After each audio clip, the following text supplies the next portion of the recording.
Bonjour à tous. Nous sommes aujourd'hui dans la chambre anéchoïque de l'IRCAM. Pour ceux qui ne le savent pas, c'est une chambre qui supprime tout effet de reverb d'une source sonore. Démonstration ? Pas mal, non ? Si je suis dans cette chambre aujourd'hui, c'est bien pour vous parler de musique. En particulier d'un logiciel que nous avons créé, qui est capable de classer automatiquement une bibliothèque musicale par genre. Démonstration ? La liste de musique non triée, et par magie, elle est classée. Pas mal, non ? Bonjour à tous. Alors en ce qui concerne l'application, c'est plutôt simple. Tout se passe dans la communication entre un client et un serveur. Le client, c'est l'application que l'utilisateur va télécharger sur sa machine. Et le serveur, c'est une machine dédiée qui, elle, va s'occuper du traitement. La partie client de l'application a été développée en JavaScript sur l'environnement Node.js. Pour trier ses musiques, l'utilisateur va d'abord sélectionner une collection qui se trouve dans ses répertoires. Le premier traitement est réalisé sur la première d'entre elles qui consiste à la réduire à 30 secondes. On envoie ce fichier compressé vers le serveur via des protocoles web. Moi je suis le serveur, codé entièrement en Python. Mon rôle est d'associer un genre à cette musique à partir d'algorithmes d'apprentissage machine. Dès que je reçois une musique et un ordre du client, commence mon traitement et j'obtiens un genre associé. Merci serveur, je vais pouvoir l'afficher. Lorsqu'il est en train de faire un traitement, moi je prépare une nouvelle musique. Lorsque je suis occupé à traiter une musique, je place dans une pile toutes les requêtes clients que je reçois.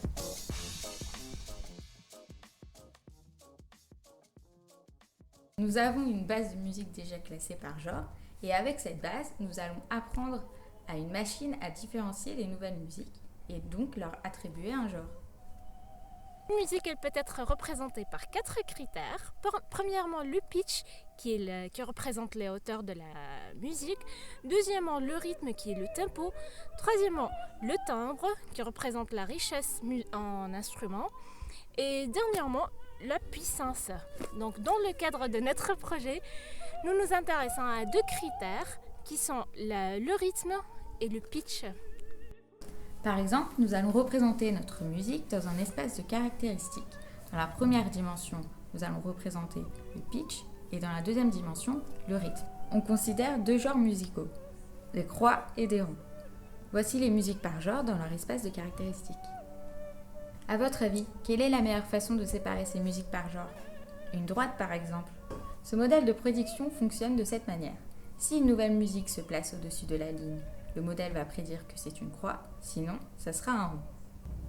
Mais attention, ce modèle peut nous donner de mauvaises prédictions.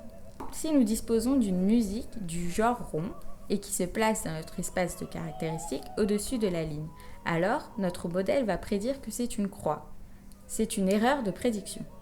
Le but de l'apprentissage machine, c'est de minimiser au mieux ces risques de mauvaises prédictions. Dans le cadre de notre projet, nous avons utilisé un algorithme d'apprentissage machine qui est le support vecteur machine. Il nous donne un taux de bonne classification de 70% de réussite.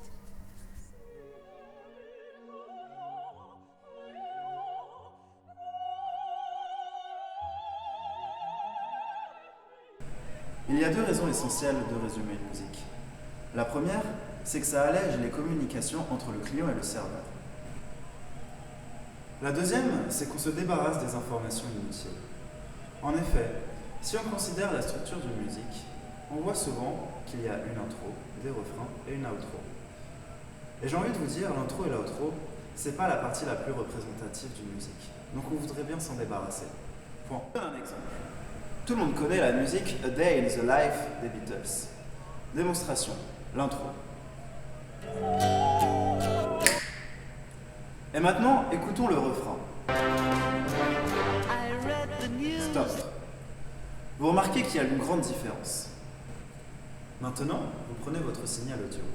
Vous le découpez en plusieurs parties égales. De cette manière, vous obtenez plusieurs échantillons. Dans chacun de ces échantillons, vous allez considérer le critère musical que vous avez choisi. Ensuite, vous êtes donc capable de comparer chaque échantillon entre eux.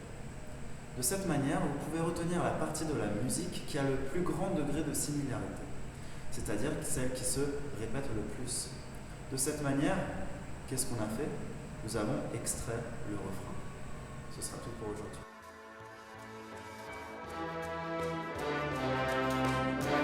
I read the news today, oh boy. 4,000 holes in Blackburn